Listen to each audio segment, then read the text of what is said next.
Now I'm traveling to Suqian, on the trail of the Emperor Qianlong. His reign in the 18th century was a golden age in Chinese history, known for a prosperity that the Grand Canal made possible. By that time, it was a well-developed waterway system for the transportation of food, and it helped create some of China's richest agricultural areas.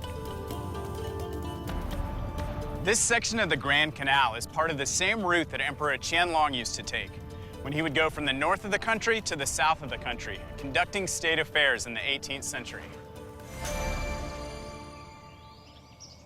The canal was a fast and easy way to conduct affairs of state, or take time off in one of the many palaces Qianlong eventually built.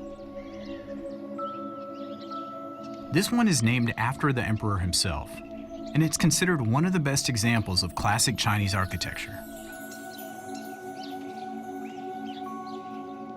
This is such a nice place to come and photograph after being on the water and seeing how frenetic life can be out there. And it's so nice and peaceful and relaxing and just aesthetically stunning.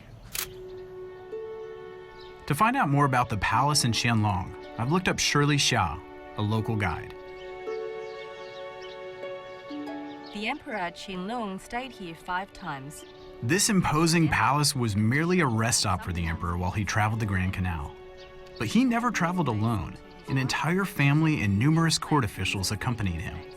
So they needed a place big enough for the entire entourage. The layout of this palace is similar to the Qing Palace in Beijing, with more than 20 buildings, pavilions, and the altars. There are stone tablets here with poems written by Qianlong himself. All of the poems are about how to control the flood of the Grand Canal and the Yellow River.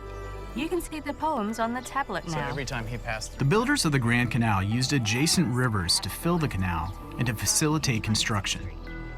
But flooding was a frequent problem, dumping sediment and stopping large food transport vessels from freely traveling their routes. It was a constant worry for the emperor. That's pretty wild that each time he wrote about the flooding. Yes.